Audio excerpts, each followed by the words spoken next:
प्रभु यीशु मसीह के मधुर और सामर्थ्य नाम में आपको जय मसीह की। डेली बाइबल संदेश में आपका हार्दिक स्वागत है। आज 27 अप्रैल है और परमेश्वर को धन्यवाद कि उसने हमें फिर से एक नया दिन दिया है, एक नया सवेरा दिया है, ताकि हम अपने जीवन के चाल चलन, सोच विचार और आचरण के द्वारा उस परमेश्वर को महिमा दें जिसने हमें ये आज की ज़िंदगी दी है। बहुत बहुत धन्यवाद कि आपने अपना कीमती वक्त निकाला कि आप हमारे साथ मिलकर इस बाइबल संदेश में शामिल हो सकें। मेरी प्रार्थना है कि इन डिवोशंस के द्वारा हम परमेश्वर के और नज़दीकी में बढ़ें, परमेश्वर के प्रेम और उसके गहराई में और भी बढ़ते जाएं। और मैं आशा करता हूँ इन संदेशों के द्वारा आप आशीषित होते हैं। तो आज के मनन के लिए हम इब्रानियों की किताब 6 अध्याय और उसकी पहली आयत से देखेंगे। और मेरी आपसे गुजारिश है कि आप कृपया समय निकालकर इस 6 अध्याय को प्रार्थना के साथ पढ़िएगा।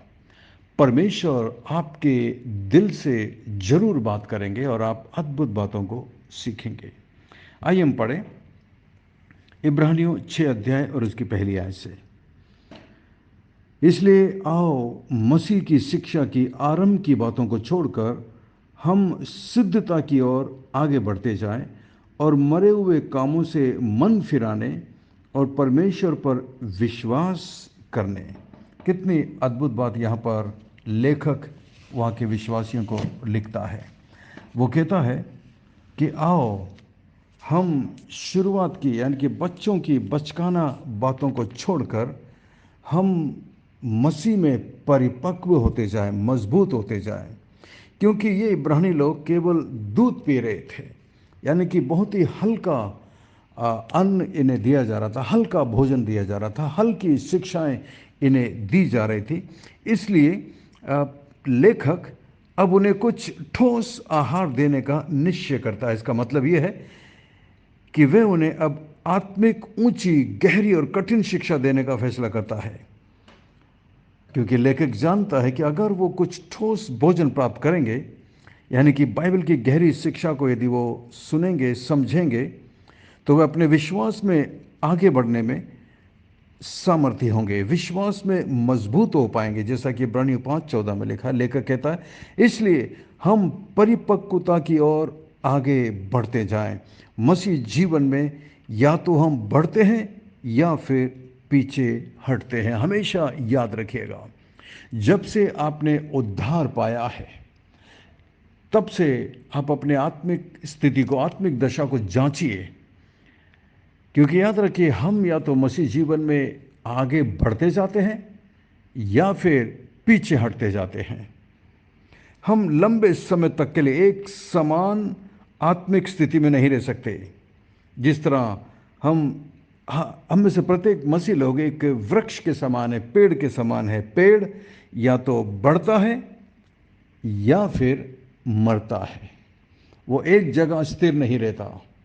आपने देखा होगा कुछ पेड़ अगर वो बढ़ना बंद करता है तो फिर वो मरना शुरू करता है। यही हमारे आत्मिक जीवन पर भी लाभ होता है। हमें आत्मिक जीवन में प्रतिदिन, प्रत्येक सप्ताह, प्रत्येक महीना, प्रत्येक साल बढ़ते जाना है।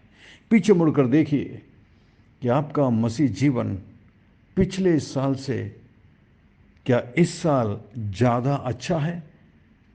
क्या आप ज़्यादा अच्छा मसीह बन रहे हैं?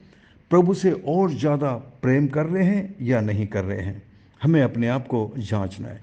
जब हमने एक बार अपने मसीह जीवन की नींव डाली है तब हमें उसे फिर से डालने की आवश्यकता नहीं। लेखक पद 1 में इसी बात को समझा रहा है। इस नींव के 2 भाग का उल्लेख करता है। पहला, ऐसी गतिविधियों से पश्चाताप करना जो मृत्यु की ओर ले जाती है, और दूसरा, परमेश्वर में विश्वास से 2 बातें हमारे मसीह जीवन में पहले 2 कदम हैं। हमें इन्हीं 2 बातों की शिक्षा बारंबार नहीं देते रहना चाहिए। मसीह शिक्षा को बार बार यदि हम वही शिक्षा सुनते रहें तो मसीह जीवन में कभी बढ़ नहीं सकते। ऐसी गतिविधियां जो मृत्यु की ओर हमें ले जाती है, ऐसे काम, ऐसे पाप जो हमें आत्मिक जीवन की मृत्यु की ओर ले जाती है, वे हमारे पाप है जब हमारे जीवन में आते हैं, जिसे हम हमारे जीवन में करने लगते हैं। हमें उन पापों से बचने की आवश्यकता है, उन्हें अपने जीवन से दूर करने की आवश्यकता है, क्योंकि पाप का अंत या पाप का परिणाम मृत्यु है, आत्मिक मृत्यु। यहां पर पश्चाताप केवल इन गतिविधियों, इन पापों के लिए क्षमा याचना मांगना ही काफ़ी नहीं है, बल्कि इन पापों से हमें पूरे तरीके से मन फिराना है, उन्हें छोड़ना है। इसलिए चौथी आयत में लेखक कहता है, क्योंकि जिन्होंने एक बार ज्योति पाई है, उद्धार पाया है, प्रभु को जाना है, समझा है, हमें बड़े ध्यान देने की आवश्यकता है इस आयत को। ये मैं सोचता हूँ इस चैप्टर का सबसे गंभीर आयत है। मैं सोचता हूँ इस किताब का सबसे गंभीर आयत है। मैं जब भी इस आयत को पढ़ता हूँ मैं बहुत गंभीर हो जाता हूँ, और इस आयत पर मैंने कई बार प्रचार किया है, लोगों को समझाया है। लेखक यहाँ इस बात की व्याख्या करता है कि प्राथमिक शिक्षाओं की आधारशिला को दूसरी बार रखना व्यर्थ क्यों है। इसका कारण यह है कि जब कोई एक व्यक्ति एक बार इन बातों को, इन शिक्षाओं को, पश्चाताप और विश्वास से संबंधित शिक्षाओं को सीख लेता है, उसके और इसके पश्चात उन्हें सीखने के बावजूद उनसे दूर हो जाता है, ज्योति को प्राप्त करने के बाद वापस वो अंधकार में जाता है, डेलिबरेटली, जानबूझ करके दूर हो जाता है, तब उस व्यक्ति को पश्चाताप के लिए वापस लेकर के आना असंभव सी बात है। वापस पश्चाताप की ओर लेकर आना असंभव बात है। इसलिए हमें बहुत ज़्यादा ध्यान देने की आवश्यकता है। You see, in chapter 4, verse 4 to 6, in the first century, a pagan who investigated Christianity and then went back to paganism made a clear break with the church. But for Jewish Christians who decided to return to Judaism, the break was less obvious. Their lifestyle remained relatively unchanged, but by deliberately turning away from Christ, they were cutting themselves off from God's forgiveness. Those who persevere in believing are true saints. Those who continue to reject Christ are unbelievers, no matter how well they behave, no matter how good Christian behave they show. यदि वो मसीह शिक्षा से दूर हट जाते हैं, सच्चाई को जानने के बावजूद, भले ही वो अपने आप को कितना भी अच्छा मसीह बता लें, ऐसे व्यक्तियों को वापस लौटा कर लेकर आना बहुत मुश्किल है। जैसा यहाँ पर लिखा चौथी आयत में, क्योंकि जिन्होंने एक बार ज्योति पाई और जो स्वर्गीय वरदान का स्वाद चख चुके और पवित्र आत्मा के भागी हो गए और परमेश्वर के उत्तम वचन का और आने वाले युग की सामर्थ का स्वाद चख चुके हैं, यदि वे भटक जाएं, यदि वे लोग सत्य से फिर जाएं, तो उन्हें मन फिराव के लिए फिर से नया बनाना अनहोना है, क्योंकि वे परमेश्वर के पुत्र को अपने लिए फिर से क्रूस पर चढ़ाते हैं और उस पर कलंक लगाते हैं। शायद आपने भी ऐसे व्यक्तियों को देखा होगा। मेरे इतने लंबे समय की सेवकाई के दौरान मैंने ऐसे बहुतों को देखा है जिन्होंने सचमुच में उद्धार पाई थी। इस आयत के अनुसार लेखक यहाँ पर एक सच्चे मसीह के बारे में बता रहा है, क्योंकि उसने ज्योति पाई है, पवित्र आत्मा पाया है, स्वर्गीय वरदान को चखा है, तो ये जरूर कोई सच्चा मसीह है जिसने उद्धार पाया है। परंतु जब वो जानबूझकर उन चीज़ों को छोड़कर वापस पीछे की तरफ लौटता है, तो यहाँ पर लिखा है, यदि वो फिर से भटक जाएं, तो उन्हें फिर से मन फिराव के लिए वापस मसीह में लेकर आना बहुत बहुत मुश्किल है। यहाँ पर गिरने या पतन होने का अर्थ क्या है? लेखक निश्चित रूप से यहाँ छोटे पाप करने के बारे में नहीं कहता, अथवा परमेश्वर की इच्छा से थोड़े समय के लिए भटकने के बारे में नहीं बता रहा है, जो हम समय समय पर करते हैं। इसके बावजूद लेखक यहाँ सबसे बड़े और भयानक पाप के बारे में बताता है, और वो पाप है परमेश्वर की ज्योति को देखने के बावजूद उसका अस्वीकार करना, मसीह से वरदान और आशीष प्राप्त करने के बावजूद उसे ग्रहण करने से इनकार करना। जो लोग ऐसा करते हैं वे परमेश्वर के पुत्र को फिर से क्रूस पर चढ़ाते हैं। ऐसे लोगों के पास पश्चातापी मन कभी नहीं होता। उनके मन या हृदय कठोर हो गए हैं। परमेश्वर का अनुग्रह उनको स्पर्श नहीं कर सकता। ऐसे लोगों ने ऐसे पाप किए हैं जो कभी क्षमा नहीं किए जा सकते। इसका मतलब यह है कि पवित्र आत्मा के विरुद्ध निंदा करने का पाप, जिसके बारे में मरकुस की किताब 3 और उसके 28 से 29 में प्रभु यीशु मसीह बताते हैं। प्रेरित यूहन्ना उसे मृत्यु की ओर ले जाने वाला पाप कहता है। पहला यूहन्ना 5 और उसकी 16 में देखते हैं, जो लोग मसीह के द्वारा प्रस्तुत किए गए उद्धार को ग्रहण नहीं करते, उन्हें किसी दूसरे स्थान पर उद्धार प्राप्त नहीं कर सकते। मसीही पतन या गिरे हुए लोगों को आशा प्रदान करता है, लेकिन जो लोग गिरकर उससे दूर हो गए, वे उन्हें कुछ भी प्रदान नहीं कर सकता। हाँ, आप ठोकर खा सकते हैं, गिर सकते हैं, फिर उठ सकते हैं, परंतु यदि आप ठोकर खाकर गिरते हैं और गिरकर उस पाप और कीचड़ में लौटना पसंद करते हैं, मैं सोचता हूँ ऐसे व्यक्ति को वापस पश्चाताप की ओर लेकर आना लगभग असंभव सी बात है। इसलिए हमें पाप को गंभीरता से लेना है। मैं ये नहीं कह रहा हूँ कि हम इस संसार के अंदर जीते हुए एक सिद्ध जीवन जी सकते हैं, नहीं, सिद्ध तो कोई भी नहीं है। लेकिन यहाँ पर 7वीं आयत में देखिए, बहुत गंभीर बात बताई गई है। क्योंकि जो भूमि वर्षा के पानी को जो उस पर बार बार पड़ती है, वर्षा का पानी यानी कि परमेश्वर का वचन बार बार उस भूमि पर पड़ता है। परमेश्वर के वचन को वो बार बार सुनता है और वो उस पानी को पी पी कर जिन लोगों के लिए वो ज्योति बोई जाती है, उनके काम का सागपात उपजाती है, वो परमेश्वर से आशीष पाती है। बार बार वचन को सुनते हैं, वचन को बोया जाता है और फिर उसमें से अच्छे अच्छे फल आते हैं। उनका जीवन बदलता है, व्यवहार बदलता है, सोच बदलती है और उनके जीवन से मसीही फल दिखाई देते हैं। अब 8वीं आयत में देखिए, एकदम अलग बात लिखिए। परंतु यदि वो झाड़ी और ऊंट कटारे उगाती है, देखिए, यदि वो भूमि जहाँ पर बहुत पानी पिलाया गया, परमेश्वर के वचन को बार बार दिया गया, और वो अगर झाड़ी और ऊंट कटारे उगाती है, जंगली पौधों को उगाती है, तो वो निकम्मी है और श्रापित होने पर है। देखा कितनी भयंकर चेतावनी है। मैं श्रापित नहीं होना चाहता, मैं निकम्मा साबित नहीं होना चाहता। और यहाँ पर आगे लिखा है, और उसका अंत जलाया जाना है। ऐसी भूमि को क्या करते हैं? जला देते हैं।